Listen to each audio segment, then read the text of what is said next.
नमस्कार दोस्तों, स्वागत है आपका स्टडी फॉर सिविल सर्विसेज में। वीडियो को पूरा देखिए। कोई भी आपका फीडबैक है, कोई सजेशन है, तुरंत वीडियो में कमेंट करके जरूर बताइए। अच्छा लगे तो वीडियो लाइक जरूर कर लीजिए और ऐसे वीडियो लगातार फ्री में पाने के लिए चैनल को तुरंत सब्सक्राइब कर लीजिए और बेल आइकन को जरूर टैप कर लीजिए ताकि आगे भी सारे वीडियो आपको मिलते रहे। यूट्यूब में फॉलो करते हैं तो प्लीज ये वाला फ्री टेलीग्राम चैनल जरूर ज्वाइन कर लीजिएगा। सारे नोटिफिकेशन, सारे अपडेट यहीं पे आते हैं, ध्यान रखिएगा। स्टडी फॉर सिविल सर्विसेज का कोई भी पेड ग्रुप अगर आपको ज्वाइन करना है तो सिर्फ 85648050969062386455 यही नंबर है हमारे, सिर्फ जहां पे कॉल या व्हाट्सएप कर सकते हैं। इंस्टाग्राम पे हमारा पेज जरूर फॉलो कर लीजिएगा, study for civil dot services है। ट्विटर पे हमको जरूर फॉलो कर लीजिएगा, @study for civils है। सारे क्वेश्चन अटेम्प्ट करिए और स्कोर अपना तुरंत कमेंट करके बताइए। नमस्कार दोस्तों, आप सभी का स्वागत है स्टडी फॉर एग्जाम्स में। दोस्तों, यूपीपीएससी आरओ के लिए यह सामान्य अध्ययन सीरीज का यह तीसरा वीडियो है। वीडियो शुरू करने से पहले मैं बताना चाहता हूँ, UPPSC RO, BO, Allahabad high court RO सहित हमारे कई पेड ग्रुप चल रहे हैं। अगर आप इन पेड ग्रुप जुड़ना चाहते हैं तो ये हमारे दिए गए नंबर है, इस पर कॉल या व्हाट्सएप करके जो है जानकारी प्राप्त कर सकते हैं। तो दोस्तों, देखते हैं आज का हम लोग पहला प्रश्न। भारत के प्रधानमंत्री नरेंद्र मोदी ने 21 जून 2023 को 9वें वार्षिक अंतर्राष्ट्रीय योग दिवस समारोह का नेतृत्व कहाँ किया था? New York, Los Angeles, Washington DC या नई दिल्ली?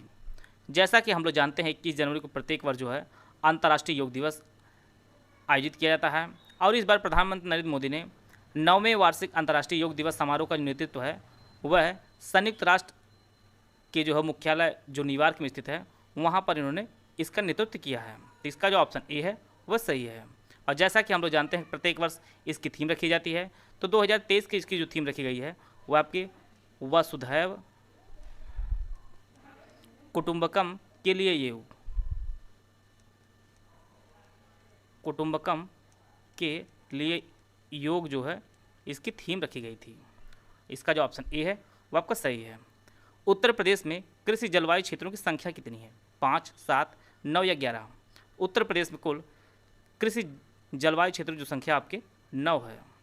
इसका जो ऑप्शन सी है वह आपका सही है। काला पानी विवाद भारत और किस देश से संबंधित है?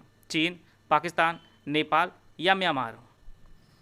काला पानी जो क्षेत्र है यह भारत और जो है नेपाल के मध्य जो है ये विवाद का कारण बना हुआ है। नेपाल जो है काले पानी को अपना बताता है और यह जो है बताता है कि दार्चुला एक ज़िला है नेपाल का, वह उसी का क्षेत्र है। और जबकि भारत जो है यह उत्तराखंड के पिथौरागढ़ का क्षेत्र अपना बताता है और यह जो काला पानी जो क्षेत्र है ये अपने भारत का है और विवाद जो है यह नेपाल से है। इसका जो ऑप्शन सी है वह सही है। और यहीं जो है महाकाली एक नदी है जो गुजरती है। इसका जो ऑप्शन सी है वह आपका सही है। वर्ष 2021 का गांधी शांति पुरस्कार गीता प्रेस गोरखपुर को प्रदान किया जा रहा है। आपको बताना है कि गीता प्रेस गोरखपुर की स्थापना कब हुई थी? 1920, 1923, 1925 या 1928?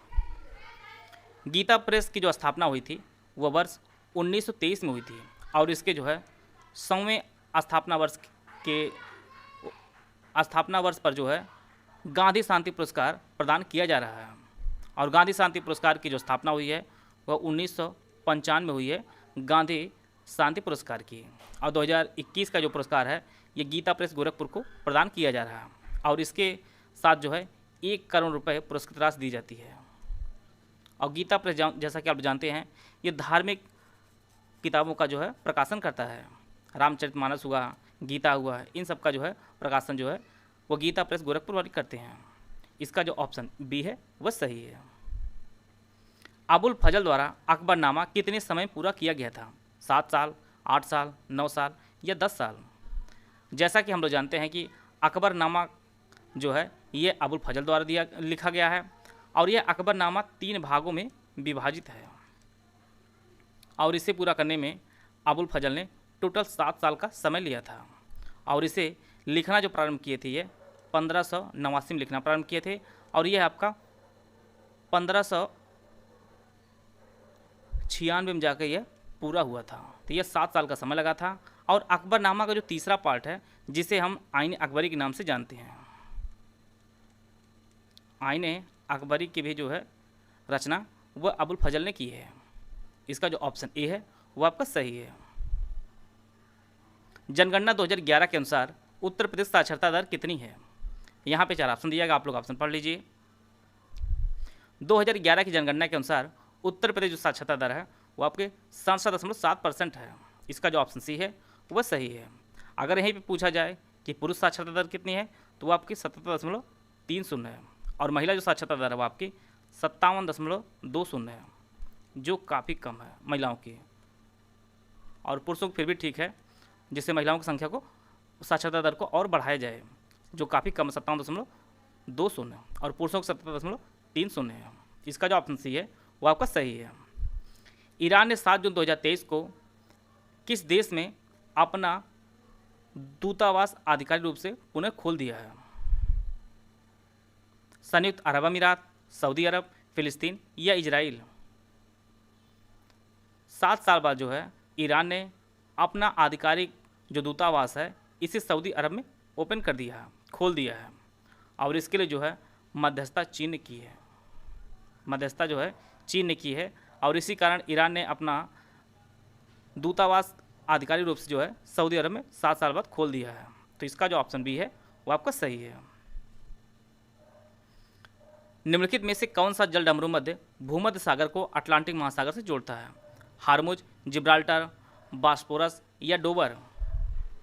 तो इसका जो सही आंसर है वो ऑप्शन बी, जिब्राल्टर जल डमरू मध्य जो है यह भूमध्य सागर को अटलांटिक महासागर से जोड़ता है।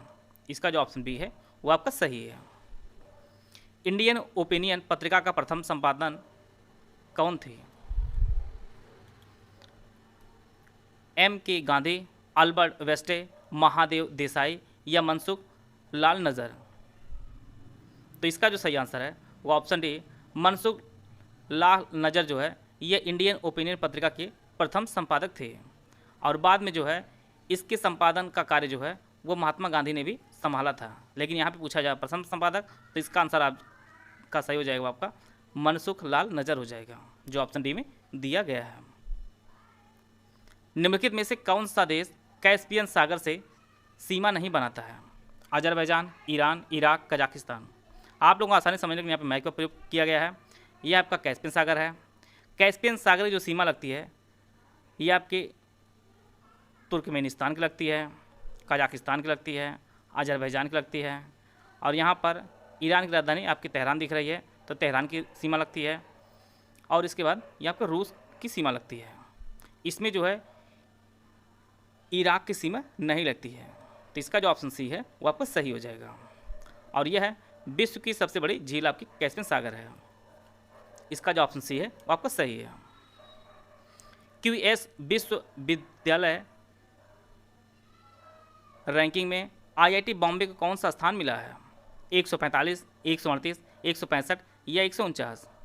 QS विश्वविद्यालय रैंकिंग जो जारी की गई है इसमें IIT बॉम्बे को जो स्थान मिला है वो आपका 149वां स्थान मिला है, और इस रैंकिंग में जो पहला स्थान मिला है वह MIT जो अमेरिका में स्थित है उसको पहला स्थान मिला है। MIT को पहला स्थान मिला है। दूसरे स्थान पर जो कैम्ब्रिज यूनिवर्सिटी है, और तीसरे स्थान पर आपका ऑक्सफोर्ड है। और मुंबई IIT बॉम्बे जो है ये देश में सबसे शीर्ष पर है। इसके पश्चात जो भारत में स्थान आता है वो आपका IIT दिल्ली का आता है। IIT दिल्ली इसका जो स्थान मिला इसमें वो आपका 197 इसका रैंक जारी किया गया है, और इसके साथ जो है IISc जो है जो बेंगलुरु में स्थित है इसकी रैंक जो जारी की गई वो आपका 225वें स्थान पर है। 149वां स्थान जो इंडिया में सबसे अधिक है वो IIT बॉम्बे का है। IIT दिल्ली का आपका 97 है, IISc बेंगलुरु का 225 है। इसका जो ऑप्शन डी है वो आपका सही है। किस रियासत के खिलाफ अभियान को ऑपरेशन पोलो कूट नाम दिया गया था? कश्मीर, जूनागढ़, हैदराबाद या गोवा? गृह मंत्री उस टाइम थे सरदार पटेल जी। उन्होंने भारत में मिलाने के लिए जो है पुलिस कार्रवाई की थी हैदराबाद के खिलाफ, जिसे ऑपरेशन पोलो नाम दिया गया था। इसका जो ऑप्शन सी है वह सही है। और यह जो मिशन चलाया गया था वह 13 सितंबर 1948 चलाया गया था, और समाप्त हुआ था आपका 17 सितंबर 1948 को यह मिशन समाप्त हुआ था। और इसके पश्चात जो है हैदराबाद भारत का एक अभिन्न अंग बन गया था। आपको बताना कौन युग्म सही सुमिलित नहीं है? कैनियन नदी, जिवजेन वायु, इंसेलबर्ग हिमनद, मोरेन हिमनद? कैनियन जो बनता है नदी कारण बनता है। जीवजन बनता है आपका वायु के अपर्दन कारण होता है। मोरेन जो बनता है यह हिमनद से बनता है। इंसेलबर्ग जो बनता है यह हिमनद से नहीं बनता, यह वायु के अपवहन से होता है, अपर्दन से होता है। इंसेलबर्ग जो है यह आपका वायु के कारण होता है। तो इस प्रकार जो है यह सही सुमिल नहीं है। इसका जो ऑप्शन सी है वह सही है। यह हवा के प्रभाव से बनता है। इसी प्रकार एक आपका देखा होगा मशरूम का टिक्का, आपने देखा होगा मशरूम जो होता है, मशरूम जैसे चट्टान हो जाती है इस प्रकार से, कुछ नीचे वाला जो हिस्सा है वो हवा के क्षरण से यह खत्म हो जाता है और ऊपर की बची रहती है छत की तरह, और यह आपके वायु के प्रभाव से होता है। इसका जो ऑप्शन सी है वो आपका सही है। जल प्रदूषण निवारण तथा नियंत्रण अधिनियम किस वर्ष लागू किया गया था? 1980, 1974, 1981 या 1985? जल प्रदूषण निवारण तथा नियंत्रण अधिनियम वर्ष 1974 को जो है लागू किया गया था। इसका जो ऑप्शन बी है वो आपको सही है। यहाँ पर 4 रोग दिए गए हैं, इनमें आपको बताना है कौन सा रोग प्रोटोजीवा के कारण होता है। हैजा, डिप्थीरिया, निमोनिया या मलेरिया। प्रोटोजोआ जो आपका मलेरिया होता है। इसके अलावा काला जार एक रोग है, पेचिस है, ये सभी जो रोग है आपके प्रोटोजोआ के कारण होता है। हैजा जो रोग होता है यह बैक्टीरिया से होता है और यह जो है दूषित जल से फैलता है। डिप्थीरिया यह भी एक जीवाणु जनित रोग है और इससे जो है गला प्रभावित होता है। और निमोनिया से आपका फेफड़ा प्रभावित होता है। आते हैं अगला प्रश्न लोग, निम्नलिखित में से किस अनुसूचित जनजाति की जनसंख्या उत्तर प्रदेश में सबसे अधिक है? अगरिया, थारू, बुक्सा या बैगा? तो उत्तर प्रदेश में अनुसूचित जनजाति की जो जनसंख्या सबसे अधिक है वो आपके थारू की है। इसका जो ऑप्शन बी है वह सही है। आप लोग कमेंट बॉक्स में बताइएगा इंडिया में किस किस जनसंख्या सबसे अधिक है। इसका उत्तर आप लोग कमेंट बॉक्स में जरूर दीजिएगा। इसका उत्तर नेक्स्ट वीडियो में दिया जाएगा, आप लोग कमेंट बॉक्स में इसका उत्तर देने की कोशिश करिएगा। आप लोग एक चीज़ का ध्यान दिया करिए कि जब भी पेपर होए तो जितने भी इजी प्रश्न हो उसमें आपकी गलती न्यूनतम होनी चाहिए, लगभग ना के बराबर हो। तो अभी बेसिक प्रश्न कराए जा रहे हैं, धीरे धीरे इसका स्तर जो है वह उठाया जाएगा। तो इससे प्रयास किया जा रहा है कि जो बेसिक प्रश्न है वह आपकी परीक्षा में गलत ना होने पाए, क्योंकि 1 से 2 नंबर जो आपके सिलेक्शन में रुकावट बना है वह रुकावट ना बन पाए। तो यही प्रयास है, जितने बेसिक प्रश्न हैं पहले करा दिया जाता है, फिर धीरे धीरे जो स्टैंडर्ड जो सेलेक्टेड क्वेश्चन है उनको बाद में कराया जाएगा। अगला जो प्रश्न है, निम्नलिखित में से कौन भारत के संविधान के मुख्य विशेषता नहीं है? त्रिस्तरीय सरकार, सार्वभौमिक वयस्क मताधिकार, राजनीति के निदेशक सिद्धांत, सबसे छोटा लिखित संविधान। तो इसका जो सही आंसर है वो ऑप्शन डी, भारत का जो संविधान है वो सबसे छोटा लिखित संविधान नहीं बल्कि सबसे बड़ा है। लिखित संविधान जो है ये भारत का है। त्रिस्तरीय सरकार भारत में चलती है। इसमें आपका एक स्थानीय सरकारें होती है, फिर राज्य और इसके बाद आपका केंद्र सरकार होती है। सार्वभौमिक वयस्क मताधिकार, भारत में जो वोट देने का जो अधिकार वो आपका 18 वर्ष निर्धारित किया गया है। राजनीति के निदेशक सिद्धांत, यह संविधान के भाग जो है 4 में है, संविधान के भाग 4 में है और इसका जो उल्लेख किया गया है वो आर्टिकल 36 से 51 इसका उल्लेख किया गया है और यह जो है आयरलैंड से लिया गया है हमारे संविधान में। इसका जो ऑप्शन डी है वह सही है। भारत में एक वित्तीय वर्ष की अवधि क्या होती है? 1 जनवरी से 31 दिसंबर, 1 मार्च से 30 अप्रैल, 1 अप्रैल से 31 मार्च या इनमें से कोई नहीं। तो भारत में जो वित्तीय वर्ष शुरू होता है वो आपका 1 अप्रैल शुरू होता है और समाप्त कब होता है? वो आपका 31 मार्च को समाप्त होता है। तो इस प्रकार जो है इसका जो ऑप्शन सी है वो आपका सही है। बंदी प्रत्यक्षीकरण भारतीय संविधान किस भाग से संबंधित है? प्रस्तावना, मौलिक कर्तव्य, राजनीति के निदेशक सिद्धांत या मौलिक अधिकार? तो बंदी प्रत्यक्षीकरण जो है यह भारतीय संविधान के मौलिक अधिकार संबंधित है। इसका जो ऑप्शन डी है वह आपका सही है और मौलिक अधिकार जो है यह भारतीय संविधान के भाग 3 में निहित है।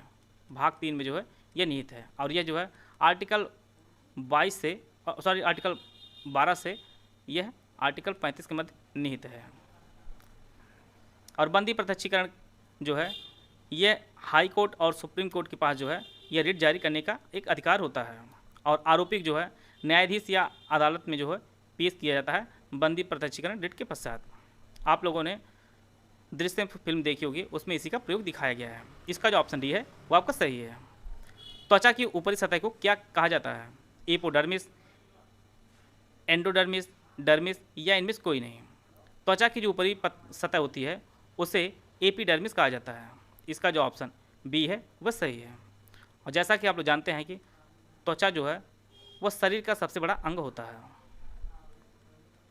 शरीर का सबसे बड़ा अंग होता है आपका त्वचा, और इसके ऊपरी परत को आप कहा जाता है एपिडर्मिस। इसका जो ऑप्शन बी है वो आपका सही है। नशीली दवाओं के खतरे पर नकेल कसने के लिए ऑपरेशन कवच किस राज्य या केंद्रशासित प्रदेश ने शुरू किया है? दिल्ली, उत्तर प्रदेश, महाराष्ट्र या असम? तो यह जो शुरू किया गया है ऑपरेशन कवच, इसे दिल्ली पुलिस ने शुरू किया है। इसका जो ऑप्शन बी है वह सही है। नशीली दवाओं पर जो है नकेल कसने के लिए। यहाँ पर आपको पहचानना कौन सही सुमिलित नहीं है। 1857 विद्रोह के नेता और उसके स्थान से संबंधित यहाँ पे प्रश्न बनाया गया है। कुंवर सिंह बिहार, मौलवी अहमदुल्ला फैजाबाद, तात्या टोपे ग्वालियर, लियाकत अली लखनऊ। तो इसका जो सही आंसर है वो ऑप्शन डी, लियाकत अली ने जो नेतृत्व किया था वह इलाहाबाद से किया था। इलाहाबाद से 1857 विद्रोह का नेतृत्व किया था। लखनऊ से जो है ये आपके हजरत महल जी इसका नेतृत्व किए थे। हजरत महल इसका नेतृत्व की थी 1857 में। बाकी सभी सुमिलित हैं। बिहार से कुंवर सिंह ने, फैजाबाद से मौलवी अहमदुल्ला और ग्वालियर से तात्या टोपे ने इसका नेतृत्व किया था। उत्तर प्रदेश में हर साल ताज महोत्सव कहाँ आयोजित किया जाता है? कानपुर, आगरा, मेरठ या मथुरा? तो हर साल जो ताज महोत्सव आयोजित किया जाता है आपके आगरा में इसका आयोजन किया जाता है। इसका जो ऑप्शन बी है वो आपका सही है। बहुराष्ट्रीय शांति स्थापना संयुक्त अभ्यास एक्स खान क्वेस्ट 2023 कहाँ आयोजित किया गया है? चीन, जापान, तुर्कमेनिस्तान या मंगोलिया? एक्स खान क्वेस्ट 2023 का जो आयोजन किया गया है यह मंगोलिया में आयोजित किया गया है, और इसमें जो है 20 से अधिक देशों ने इसमें भाग लिया है, और यह टोटल 14 दिनों तक अभ्यास हुआ है, और इसे 19 जून 2023 को शुरू किया गया है, और इसमें जो है भारतीय सेना ने भी भाग लिया है। इसका जो आयोजन है वो आपके मंगोलिया में किया गया है। टिक्का रोग किस फसल संबंधित है? गन्ना, मूंगफली, आलू या टमाटर? तो यह जो टिक्का रोग होता है आपके मूंगफली में होता है। इसका जो ऑप्शन बी है वह सही है, और इसे जो है लीफ स्पॉट रोग के नाम से भी जाना जाता है टिक्का रोग को। आशा है आप सभी को बहुत कुछ जानने को मिला होगा। वीडियो अगर आपको अच्छा लगा तो लाइक कर सकते हैं, चैनल सब्सक्राइब कर लीजिए। वीडियो को पूरा देखने धन्यवाद। जय हिंद, जय भारत।